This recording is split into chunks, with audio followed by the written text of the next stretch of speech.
yamakadai kuteerera panguva dzino ndiyo channel yenyu one chivhitivhiti apo patinokupai nyaya dzese dzinenge dzichiitika ndipo pakuliant pacho pamatosvika kudai so mhuri yezimbabwe tigedzai tionesane nyaya dziri panapa. Ndiri kunzwa kuti zvoni vachinamasa vapinzwa bhizi nenyaya yekuda kujambira vachingohakira kutsvaga pati kana kuti side kana kuti divi rinenge riri beta rinenge rine simba panguva yacho iyoyo. So vari kunzi zvese zvavari kuita izvi vakabvira kare vachingozviita kunguva yana Ian Smith, vakazviita kunguva yana Muzorewa, vakada kuzonodai so vakanojambira vakanopinda nguva yana Mugabe. Iko zvinezvi tapa nguva ya President Idi Mnangagwa netimu yavo vari kungoramba vachiita se vachingoita hunhu ihwo. Saka ma retired generals aya vari kutaura vachiziva nhoroondo yemunhu kuti this is not right. Pari kunzi akaramba achiita kahuni kakaka hazvimuperere mushe. Handisikadi kupedza nguva muri Zimbabwe, regedzai tipinde pane nyaya yacho tichionesana tichinzwisana zvinenge zvichiitika nekutora nzvimbo munoziva kuti inini handimbofe ndakadisappointa tine tida ngonanga.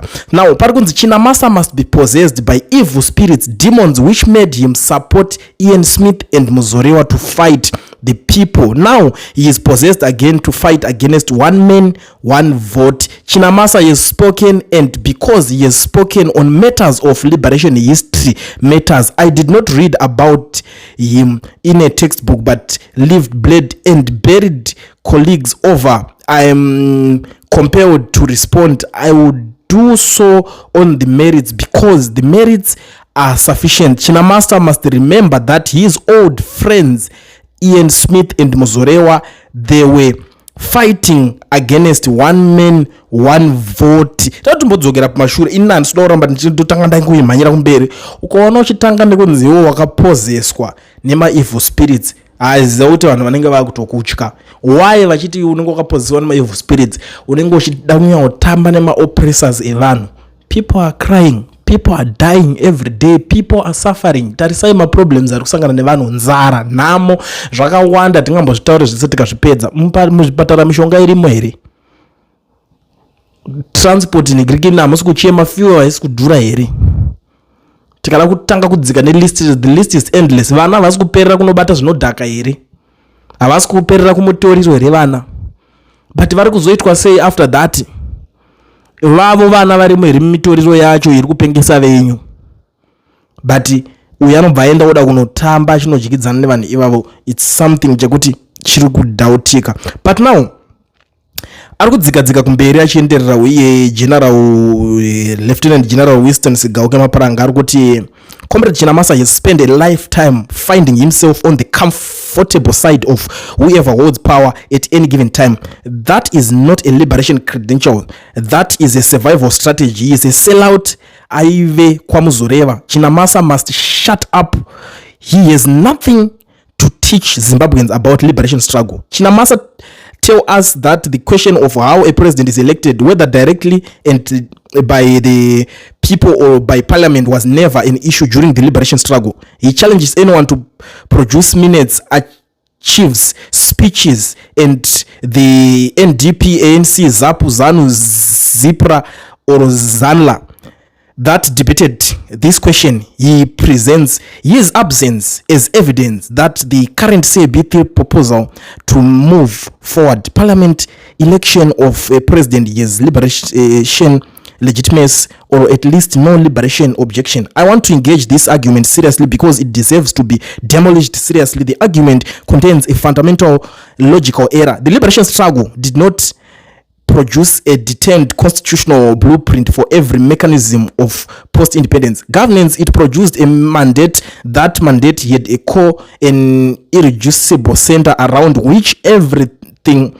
else organized itself, and that core was this: the people of Zimbabwe shall govern themselves, one man, one vote, the sovereignty of the citizen, the direct, immediated, outfiltered relationship between the government and those who govern them. That was not one issue among many. During the struggle, that was the issue. That was the entire architecture, everything else, the flag, the anthem, the name of the country, the structure of parliament, the composition of the cabinet was downstream. of the single secret non-negotiable principle. When you move the election of a president from the people to parliament, you are not just a mechanism, you are sovereign that direct relationship. You are inserting a layer that can be managed, persuaded, pressured, and in Zimbabwean context of 2026 purchased between the citizen and the choice of who leads them. That is not technical amendment. That is a reversal of the liberation mandate. The absence of a specific debate does not create a permission. It creates responsibility to apply the spirit of what was fought for to questions that could not have been anticipated. I will not revisit in detail the political journey that brought Comrade Chinamasa to his current position. I will say only this: there are men and women in this country whose liberation credentials are unimpeachable, whose sacrifices are documented in the very archives he so confident invokes, and whose voices on questions of constitutional principle carry the full weight that was endured between 1964 and 1980. Chinamasa knows those people are. He knows in his private moments how his own journey compared to theirs. I leave that comparison to his concerned. That I will say publicly is this is a man's current political usefulness or to a particular project does not negatively confer upon him the authority to define what that project's historical predecessors intended. The struggle belonged to those who fought it. Chinamasa maive mutengesi during the liberation struggle, aive kwamuzoriwa vapedza zvake. But do you know kuti these issues zvimwe zvokuti we might ignore zvatoda tukwanisa kana kudzidiscussa the way yatonzwaoda, but to be very honest ngatimbotaura kuti Chinamasa chaakanyatso contribute paZimbabwe chi besides that nigirikini yake yakatrend. I think that was the most trending event yaakaita yekuenda kuno commissioner bin.